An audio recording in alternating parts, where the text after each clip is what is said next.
Even though promotional posters for the game introduced Five Nights at Freddy's 2 as a grand reopening, it's all but confirmed to be a prequel. The most compelling evidence for this is that upon completion of Night 5 you receive a paycheck which reveals that the game takes place in 1987. And if you remember, in the first game, Phone Guy mentions an incident that happened sometime in 1987 that he simply calls the Bite of 87.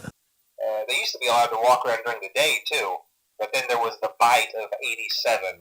So, unless some sort of time-traveling device is introduced in later installments, it's pretty safe to say that Five Nights at Freddy's 2 is a prequel. If you're somehow still not convinced, take a look at the article underneath the paycheck. It reveals that the pizzeria is closing and that all the new animatronics that were introduced in this game will be scrapped due to malfunctioning. However, the old animatronics will remain in the hopes that the restaurant will reopen someday in the future, which would explain why we don't encounter the new animatronics in the first game. Then there's also the fact that in the first game it sounds like Phone Guy is killed during Night 4. I always wondered what was in all those empty heads back there, you know. Oh no. But in the second game he's obviously fine. Now that Golden Freddy has actually been named in the game, Phone Guy and the Puppet are the only two remaining characters without an official name. Almost all animatronics in the series are male, the only exceptions being Chica and Toy Chica, which are female. There's also the Puppet, which is a bit of a mystery but is generally assumed to be male. Then there's Mangle, while Mangle is referred to as a he by Phone Guy. I think the employees refer to him as just the Mangle. The custom night challenge titled Ladies Night includes Chica, Toy Chica and Mangle, leading many to believe that it's actually a she. Let's talk about the Bite of 87 incident. The second game is set in 1987, the year of the incident, which is hardly a coincidence. But we never see or hear anything about this during the game, which must mean that it hasn't happened yet. But if that's the case, the game unintentionally gives us the exact date for when it must have happened. Because at the end of Night 6, Jeremy is informed that the pizzeria is closing and that he will be working the day shift for the restaurant's last event, a birthday party the next day. We have one more event scheduled for tomorrow, a birthday. You'll be on day shift. In other words, the Bite of 87 occurred on November 14th. After completing each night up to Night 4 in the second game, you get a really strange cutscene like this one. But what's really weird about these short clips is that we're actually in the dining area from the first game.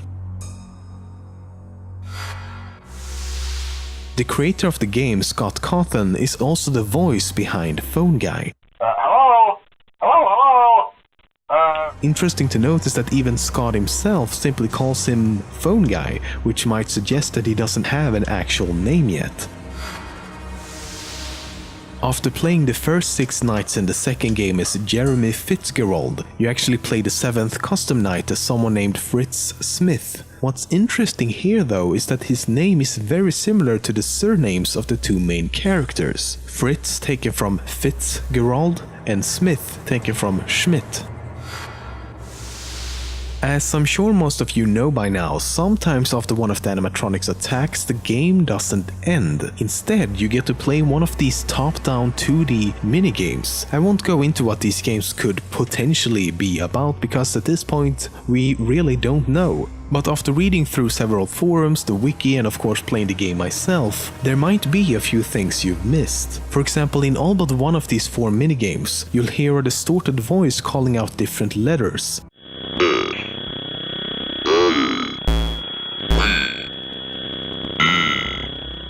They each spell out save them, help them, and save him. In one of the games where you play as the puppet, the game ends with a jump scare by Golden Freddy. Let's play that again. You probably still can't see it, but there's actually a 5th child. Right there. For one single frame before Golden Freddy appears, a 5th child can be seen. But another thing is happening at the same time. The score in the upper left corner changes to a seemingly random number every single time you play this minigame. Then there's also of course this guy. He's been dubbed the Purple Man for now, and he doesn't seem to resemble any of the animatronics. He even arrives in a car in one game and thus is most likely human. He always appears in 2 of the minigames, and in a third he actually kills you before crashing the game. There's also an Easter egg in the second game similar to the Golden Freddy Easter egg in the first game. This time it seems to happen at random but will also crash the game. It looks almost exactly like Toy Bunny, except for the fact that this animatronic is completely black with white teeth and eyes and appear to be some sort of shadow or hallucination given how it just slowly fades away. In the second game, it's easy to figure out when the game is supposed to take place because the game actually gives us the exact date. From this we can figure out that night 5 is a Thursday, which is a little weird as that means we started working on a Sunday. Nevertheless, this also means that night 6 is Friday the 13th, which seems appropriate as it's a date surrounded by a lot of superstition. But the first game only gives us a partial date and leaves out the year, but you'll notice that the dates between the 2 games follow the exact same pattern. Night 6 in the first game is also November 13th. Now, we could assume that this is also a Friday for 2 reasons. 1, paychecks are usually given out on Fridays, and 2, it would follow the same pattern as the second game. By doing this we can actually narrow it down a bit because Friday the 13th in November doesn't happen every single year. And given that the technology seems to be a little dated in both games, I'm also going to assume that neither takes place in the future. That leaves us with 1992, 1998 and 2009. Okay, let's go back to the second game. Take a look at the money we're receiving. $100.50. Why not just 100? I don't know about you, but if I had to come up with a random number like this, I'd be most likely to use a whole number and skip the decimals altogether. So maybe it isn't random. We work between 12 and 6 AM, so 6 hours. 6 hours times 5 nights is 30 hours. 100.50 divided by 30 gives us $3.35 per hour. If we compare that to federal and state minimum wages in the US in 1987, it actually checks out. If we do the same for the paycheck we received in the first game at night 5, we can completely rule out 2009, and the most likely year of the 2 remaining is 1992. However, if it turns out that the identical date should be mere coincidence and the 6th night in the first game is in fact not a Friday like in the second game, the first 5 Nights at Freddy's could really take place anywhere between 1987 and somewhere around 1998, depending on which state we're actually located in. That is, if we're even located in the US at all. Take a listen to this. Hello and welcome to your new summer job at the new and improved Freddy Fazbear's Pizza. Did he just say, hello and welcome to your new summer job,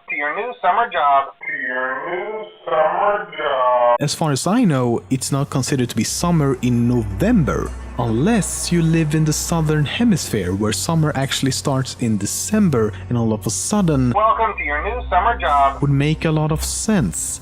But instead nothing else would. Why is phone guy speaking with an American accent? Why are we dealing with dollars? Why is everything in English? I could go on like this for a while. So, conclusion? With the evidence we've found so far, both games most likely takes place in the US, and the first game most likely takes place around 1992, and the second game certainly takes place in 1987. But there's still some conflicting evidence, so for the time being, we don't really know shit.